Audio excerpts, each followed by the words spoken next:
former public schoolboy, 19, died falling from a crane at 2 a.m. after drinking red wine and taking ketamine at a black tie ball.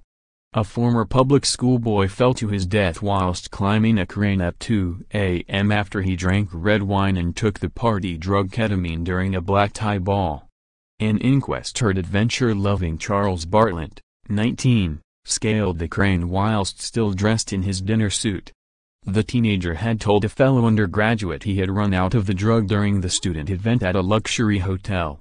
But Charles, who was in his first year of a computer science degree at Manchester University, lost his footing and tumbled onto a platform below. His body was found the following Monday by a construction worker at the former site of the BBC studios in Manchester. Tests showed he would have been the equivalent of 3 times the drink-drive limit.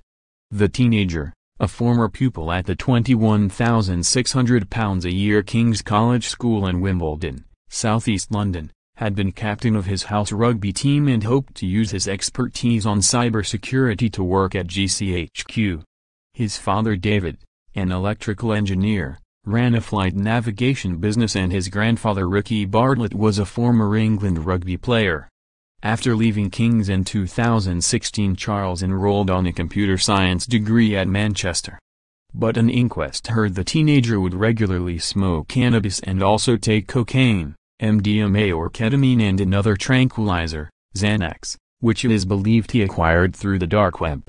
His mother and father first learned of his drug use when he was asked to leave student halls, and they had a parent chat with him, but that he continued taking the substances.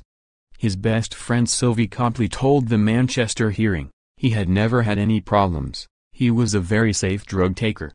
He had received a telephone call from his mother in the week before he died and he seemed upset. They had had an argument and he was nervous because he thought she has found a package of drugs delivered to his house. He was nervous to return home to potentially receive a telling off.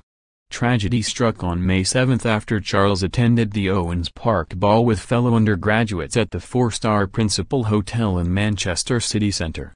Ms. Copley added, "Charles was very happy and he had a few beers before I met him in reception.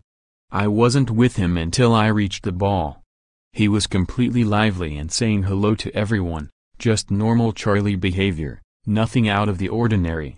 Whenever you're with him he makes everyone around him feel really happy all of the time." On that evening Charlie was drinking wine, and had also taken ketamine, but he told me that he had ran out at about 10:11 p.m. He left the hotel, walked over to Sound Control nightclub, which is about 200 meters away. Everyone left at the same time and planned to go to Sound Control. He was a very positive person. I have known him to climb in the past. He once climbed onto the top of the porch at our student halls. He had also always said that he wanted to climb the Toast Track building close to our halls. He was passionate about climbing, but it was always controlled and there was some kind of assessment of risk. He wouldn't do something that was too risky and would never want to put himself in danger. I believe it is likely that Charles would have passed the site, seen the crane and thought that he could climb it. I truly think he was probably just walking back, saw it and thought that it would be really fun to climb. Fellow student Edward Daniel, who was also at the ball, said, "Charles seemed just like the rest of us, he had a few drinks and wasn't excessively drunk. I saw Charles at the nightclub. I don't know the exact time he left, but I remember seeing him leaving. I stayed until around 3:30 am and took the bus home. Charles left early and left on his own. He didn't seem any worse than anyone else. I assumed he was meeting someone outside and didn't have any concerns at all. We walked to the club together, but I didn't see him in the queue." Charles' uncle Harry said, "Charles was adventurous and a frequent climber.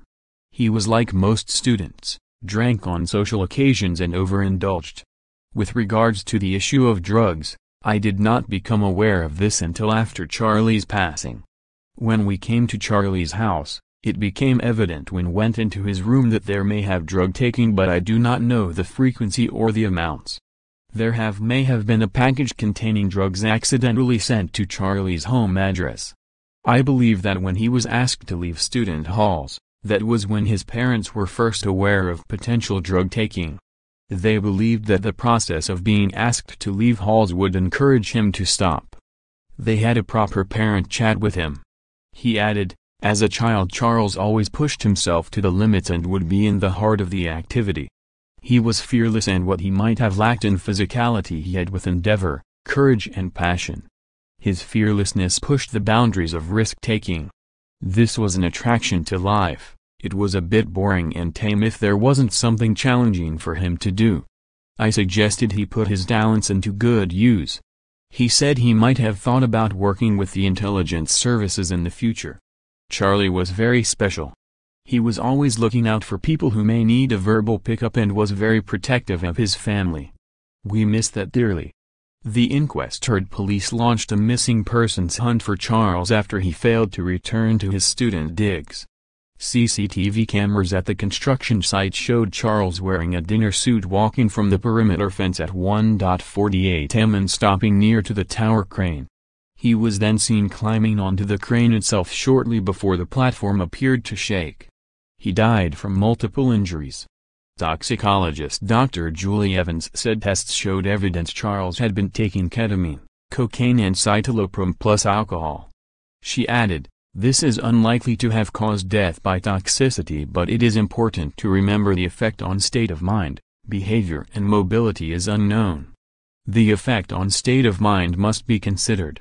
Zach Golombek, assistant coroner, recorded a verdict of accidental death and said, "Charles was intelligent and had a fearless nature, but would assess risks and take precautions when required.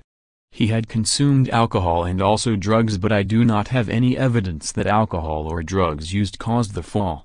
State of mind, perception and behavior can be affected by alcohol and drug taking, but I do not have any evidence that this was the case here. He was not someone who would take risks in relation to his life and would not take risks with his climbing. Charles was obviously very young and someone who was loved, and loved by many people. It is clear he made an impression on almost everyone, if not everyone, that he met. He has certainly made an impression on me. This is a tragic death of someone who has died in an accident doing something he enjoyed after spending a night with people who he got on with. This was Charlie's last adventure.